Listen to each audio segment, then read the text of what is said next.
आरोही के किचन पूरा मेस्टअप करने के बाद शिवाय उसे डिनर के लिए ले गया था। जब वो लोग वहां से निकल रहे थे तभी आरोही की नजर एक आदमी पर गई। उसे लगा वो उनका पीछा कर रहा था, तो वो बिना शिवाय को बताए उसके पीछे भागने लगी।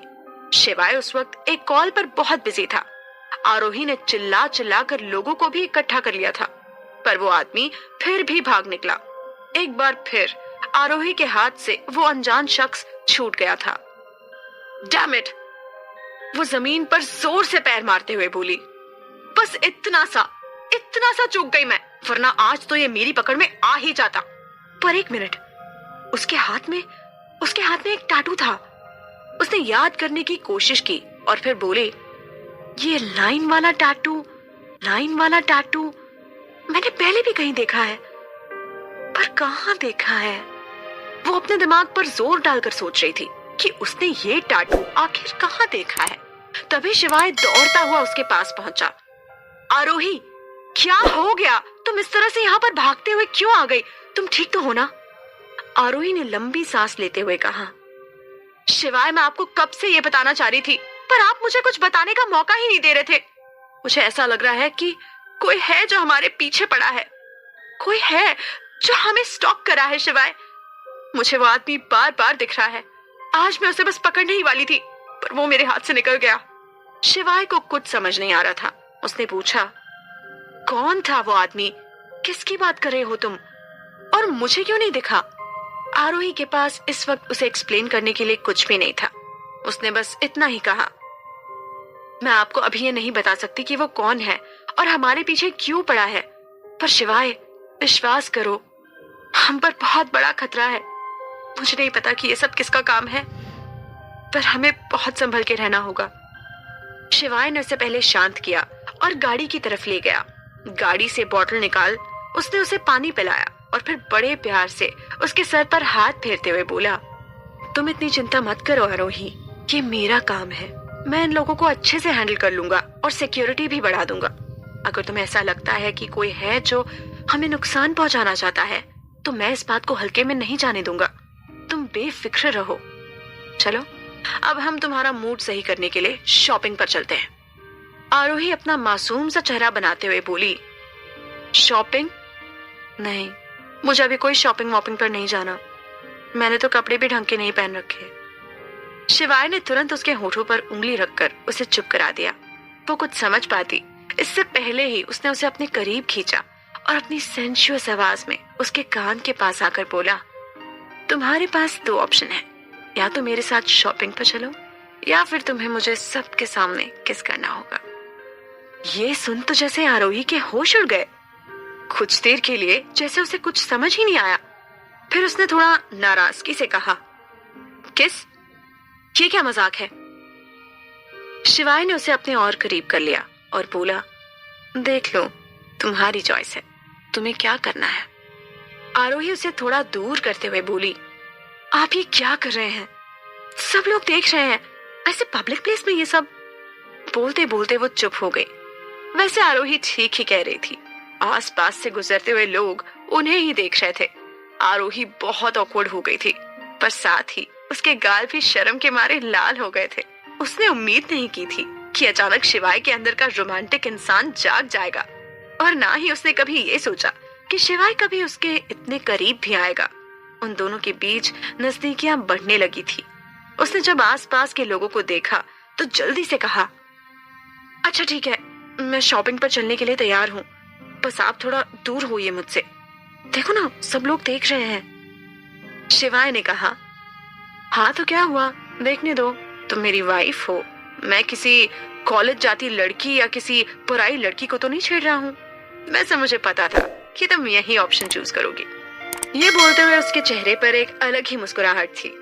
शायद वो आरोही को कंफर्टेबल फील करवाना चाहता था, पर इसे खुद भी यही हैरानी हो रही थी कि वो उसके इतना करीब कैसे चला गया। उसके दिमाग में भी यही सवाल घूम रहा था कि क्या वो खुद को एक नए रिश्ते के लिए तैयार कर रहा है। इतना कहते हुए शिवाय ने गाड़ी स्टार्ट की और वो लोग जयपुर के सबसे फेमस क्लोथिंग स्टोर में चले गए। वहां की स्टोर मैनेजर इतने बड़े आदमी को देखकर तुरंत गेट पर आकर खड़ी हो गई। जब मैनेजर ने शिवाय को देखा तो उसके चेहरे पर एक बड़ी सी स्माइल आ गई। फिर जैसे ही उसने आरोही पर नजर डाली तो उसका उतने ही जल्दी मुंह भी बन गया। आरोही ने बड़े सिंपल से कपड़े पहने हुए थे जो किसी हाई फाई ब्रांड के नहीं थे, और बस इसलिए उस मैनेजर ने उसे जज कर लिया था। वो जिस एक्सप्रेशन के साथ आरोही को देख रही थी, ये देखकर आरोही को बहुत शर्म आई, पर शिवाय ने उसका साथ नहीं छोड़ा और उसने उस मैनेजर के सामने ही आरोही का हाथ पकड़ा और कहा, मेरी वाइफ के लिए लेटेस्ट कॉकटेल ड्रेस दिखाइए। It should be simple and elegant. Store manager ने मुस्कुराते हुए कहा, sure sir, please come in. Manager Aarohi को लेटेस्ट कलेक्शन की तरफ ले गई, जहां पर आरोही ने कुछ 2-4 ड्रेसेस ट्राई की, पर शिवाय को कुछ भी पसंद नहीं आया। आरोही तो उन महंगी महंगी ड्रेसेस को पहनते हुए भी डर रही थी कि कहीं कुछ इधर उधर हो गया तो वो तो उनकी पेमेंट भी नहीं कर पाएगी, और फिर आज से पहले उसने इतनी महंगी ड्रेस कभी पहनी भी नहीं थी, कि उसका फर्स्ट एक्सपीरियंस था। शिवाय ने जब पूरा स्टोर घूम लिया तो वो लग्जरी कलेक्शन के दूसरे सेक्शन में गया, जहां पर एक बहुत ही सुंदर ड्रेस टंगी हुई थी। वो एकदम अलग सी दिख रही थी। उस पर नजर पड़ते ही शिवाय वहीं रुक गया। उसने उस पर हाथ रखते हुए कहा, दैट्स इट आरोही, प्लीज इसे ट्राई करो, ये तुम पर बहुत अच्छी लगेगी। मैनेजर जल्दी से वहां पर आई और थोड़ा नर्वस होते हुए बोली, सॉरी सर, पर आप ये ड्रेस नहीं ट्राई कर सकते। इसे ऑलरेडी किसी ने बुक किया हुआ है। ये हमारे कलेक्शन की लेटेस्ट ड्रेस है। शिवाय ने तपाक से पूछा, इस पेमेंट डन? क्या इसके बायर ने आपको इस ड्रेस के सारे पैसे दे दिए हैं?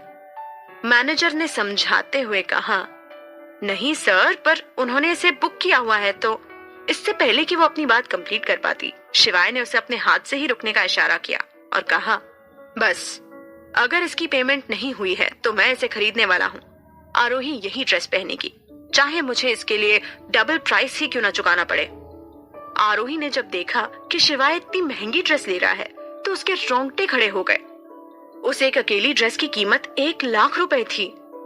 ये एक ड्रेस के लिए बहुत ज्यादा अमाउंट था। उसने शिवाय को रोकते हुए कहा, ये आप क्या कर रहे हैं? आपको इतनी महंगी ड्रेस क्यों खरीदनी है? मैं कुछ सिंपल सा पहन लूंगी ना। आपको इस तरह से एक ड्रेस के ऊपर इतने पैसे खर्च करने की कोई जरूरत नहीं है। शिवाय ने कहा, आरोही तुम बस इसे ट्राई करो, पैसों की चिंता मत करो। इतना बोलकर उसने आरोही को उस ड्रेस के साथ ट्रायल रूम में भेज दिया। आरोही जब वो ड्रेस पहन रही थी तो खुद से ही बोले जा रही थी, क्या अजीब मुसीबत है, इतनी महंगी ड्रेस, इस पर सोना जड़ा है क्या? ये लोग ना कुछ भी बेचते हैं। शिवाय को क्या जरूरत है इतनी महंगी ड्रेस खरीदने की? मेरी तो इसे पहनते हुए भी जान निकल रही है। मैं कल इसे पहनकर इवेंट पे कैसे जाऊंगी? तभी उसने बाहर से कुछ लोगों की आवाज सुनी। ये स्टोर के कुछ स्टाफ मेंबर्स ही थे। उनमें से एक लड़की ने कहा, जरा देखो तो, इस लड़की ने तो बहुत लंबा हाथ मारा है। कैसे इस रईसजादे को फंसाया है अपने प्यार में। इस पर दूसरी लड़की ने कहा, हाँ यार, सही कह रही है तू। देखा ना तूने, उस लड़की का फैशन सेंस कितना घटिया था। उसने कितने घटिया क्वालिटी के कपड़े पहने हुए थे, और अब देखो कहाँ वो लाखों की ड्रेस ट्राई करने गई है। वाह रे वाह, किस्मत हो तो ऐसी हो। पहली लड़की फिर बोली, हाँ यार, सच में काश मुझे भी इतना ही अमीर पति मिले। वैसे तो उस लड़की की उस ड्रेस को छूने की औकात भी नहीं लग रही, पर जैसे जिसकी किस्मत। दूसरी लड़की ने उसे शांत करते हुए कहा, श्श, धीरे यार, कहीं उसने सुन लिया तो हम दोनों की नौकरी चली जाएगी। इतना बोलकर वो लड़कियां चुपचाप वहां से चली गई, पर आरोही ने अंदर से उन दोनों की बात सुन ली थी। उसे सुनकर बहुत ज्यादा बुरा लग रहा था कि उसके बारे में वो ऐसी बातें कर रही हैं, और फिर उसने शिवाय को कब अपने जाल में फंसाया। फिर उसने मन ही मन कहा, इन सब के बारे में सोचकर कोई मतलब नहीं है। अब शिवाय गोयनका जैसे इतने अमीर ज़ादे से मेरी शादी हुई है तो लोगों की ये बातें तो सुननी ही पड़ेंगी। मैं कब तक इनका बुरा मानती रहूंगी? कभी ना कभी तो मुझे ये एक्सेप्ट करना ही होगा। उसने ये काम आज से ही शुरू कर दिया था। आरोही ड्रेस पहनकर जब शिवाय के सामने आई तो उसकी आंखें खुली की खुली रह गई। आरोही उस व्हाइट ड्रेस में बेहद खूबसूरत दिख रही थी। ऐसा लग रहा था जैसे स्वर्ग से परी उतर कर आई हो। उस ड्रेस में डायमंड का भी काम किया हुआ था, जिससे आरोही का निखार और बढ़ के आ रहा था। शिवाय उसे उस ड्रेस में देखते हुए मन ही मन बोला, यार ये कितनी खूबसूरत लग रही है। मैंने कभी इस लड़की पर ध्यान क्यों नहीं दिया? आई कांट बिलीव कि ये मेरी वाइफ है। मैं कितना लकी हूँ कि मुझे इतनी खूबसूरत वाइफ मिली। सीरियसली। आरोही दिखने में वाकई काफी खूबसूरत थी। जनरली वो अच्छे से तैयार नहीं होती थी, वरना वो बेहद खूबसूरत लगती। शिवाय को वो ड्रेस पसंद आ गई थी और ड्रेस को पहनने वाली आरोही भी। उसने तुरंत उसका पेमेंट कर दिया और दोनों वापस घर आ गए। आरोही ने अपने कपड़े चेंज कर लिए थे। सोने से पहले शिवाय ने उससे कहा, मैं कल तुम्हारे लिए पार्लर की अपॉइंटमेंट बुक कर दूंगा। मैं चाहता हूँ कि तुम कल चैरिटी इवेंट में सबसे सुंदर दिखो। आखिर लोगों को पता तो चले कि तुम शिवाय गोयनका की वाइफ हो। वैसे हाँ, कल देर मत करना। आरोही उसे मना करने वाली थी, पर उसे ये भी पता था कि इसका कोई फायदा नहीं होगा। शिवाय उसकी बात नहीं सुनेगा और आखिर में उसे वही करना पड़ेगा जो उसने कहा। इसलिए उसने चुपचाप शिवाय को हाँ कह दिया। उसके बाद वो दोनों सोने के लिए चले गए। कैसे होगा कल का इवेंट? क्या आरोही इतने बड़े इवेंट में खुद को उस ड्रेस के साथ हैंडल कर पाएगी? क्या वो इवेंट स्मूथली निकल जाएगा या फिर वहां भी होगा कोई तमाशा?